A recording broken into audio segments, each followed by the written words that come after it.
Nakai the Wanderer, leading the spirit of the jungle, attempting to cleanse Lustria of both vermin and unwanted forces, while marching towards the altar of the Horned Rat, was actually ambushed by a follower of the Great Horned Rat, none other than Skrolk, the Lord of Plague.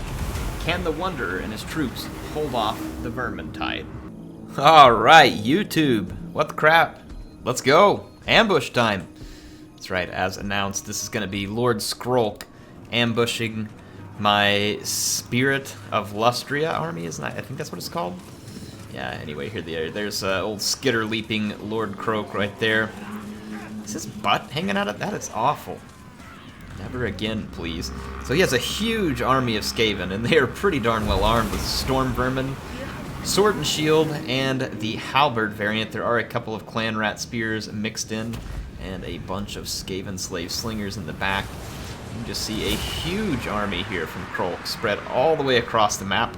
I do have, I believe at this point, 6 units of Kroxigors, 3 standard units, and 3 sacred Kroxigors, and then you can see the Kroxiboy right here, along with his Saras Scar veteran, going straight for the Plague Rat. Alright, wow, Kroxiboy Nakai is going for the big Plague Rat.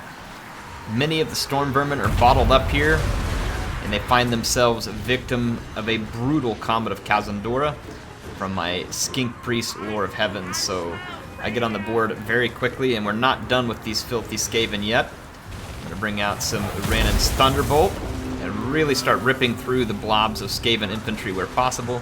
Meanwhile, Skrolk is getting batted around by Nakai. Literally danced on top of his filthy, plague-ridden, disgusting little body. Oh man, Skrolk is lucky that he's immune to... Yeah, there he goes. He wasn't immune to the laws of physics any longer. Now there's a huge blob up on this other flank, and my Skink Priest recognizes it, and even more Skaven keep blobbing in. You can see my sacred Kroxiboys here using those brass knuckles, or magical gold knuckles, I guess it is in this case. Really beating down on a lot of rats. And I've got a special present coming in for the rats here. Yes, it's going to be a chain lightning, and it's going to be a particularly gruesome chain lightning. It goes almost perfectly in line with the way the rats were there, and gets a tremendous number of kills, 169 kills. Remember, it didn't count the kills from the comet. Over here, you can see Nakai still pounding away on Skrolk, who is desperately trying to win the fight, but the Cold One and my Saras boys here just too strong for the Skaven. Despite the fact that they're not armor-piercing, the Skaven infantry isn't crazy high armor. It's not a lot higher than my Saras. And my Saras have huge weapon damage because of the buffs they're receiving from Nakai. Let's see here. Kroxiboy's just pushing it back. So the ambush from the Skaven is being fought back quite potently at this point, so they may have bitten off a little bit more than they could chew here. You can see on this side, Skrolk was routed.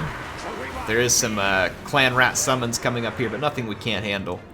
There are reinforcements from the Skaven coming in, so you can see that there were 3,000 rats to begin with, so this is an over 3-to-1 margin for the number of rats to the number of lizard boys here. Yeah, it's not going great. Skrolk may want to pick a different ambush next time. Love the animations on these sacred Kroxigors. They have some really good ones. Look, here comes the death roll. No, did he? Oh, he just died. I thought he was going to death roll. I love it when the Krox start doing the death roll. Definitely one of my favorites. Anyway, you can see that these Skaven are just, you know, in a world of hurt here in the midst of many, many Krox. And my Skink Priest having done an extremely good job. Gonna be some blessed with filth storm vermin coming in here. I want a piece of Skrolk though, so I'm gonna see if I can get through to him, but the poison not helping right now. Here comes. Oh! Skrolk gets knocked around again. Nakai just clamoring his way through the battlefield. Skrolk is done. He's out. He's had enough. No more. He says, please. no more. There was another chain lightning over here. Did a decent job at cleaning up a few more Skaven. You can see, I say a few.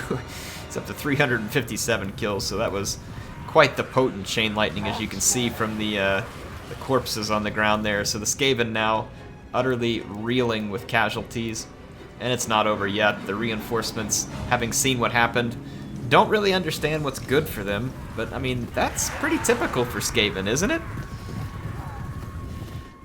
Yeah, it's going to take a little more than slave slingers to take out this many crocky boys.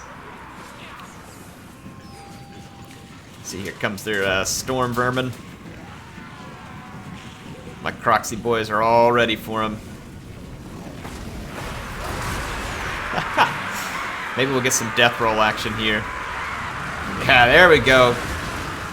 Get him. Yes.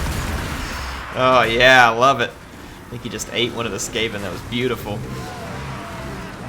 Anyway, these Skaven also really felt like they needed some attention. So my Skink Priest is going to drop yet another lightning storm. So the Skaven should have checked the weather, because it was cloudy with a chance of chain lightning before this battle got going. They just didn't know it. Many, many Skaven electrocuted this day. 431 kills for the Skink Priest. And Skrolk's ambush absolutely foiled here. The Spirit of the Jungle, yeah, they were up to the match. And Skrolk came with a pretty potent army. This is a lot of elite infantry. Granted, he needed better support units, but with that much elite infantry, not even the Plague Boy could get it done. He got whooped, absolutely whooped. You can see his reinforcements here suffered the same fate. So yeah, this was just from some gameplay where I've been playing Nakai the Wonder and campaign just to get a feel for him. I will give you all some quick thoughts on it another night. But to just kind of quickly summarize it, he looks like a great starter campaign. This is something you should definitely get into. You don't have to manage settlements, so you don't have to worry about public order or any of that other stuff. It makes it a pretty easy campaign for someone just getting started. And as far as the starting factions you're up against, it is not particularly difficult. So I really do think he's a great lord for a starting campaign. In any case, I hope you all enjoyed this one. I will be back soon with some more content. Don't forget to join me Friday for the 250K subscriber celebration. I promise I will get that up on my channel for real tonight, so that you all get a couple of days notice. I need to make an announcement video for that as well. Anyway, hope to see you all there. HeirofCarthage signing out for now.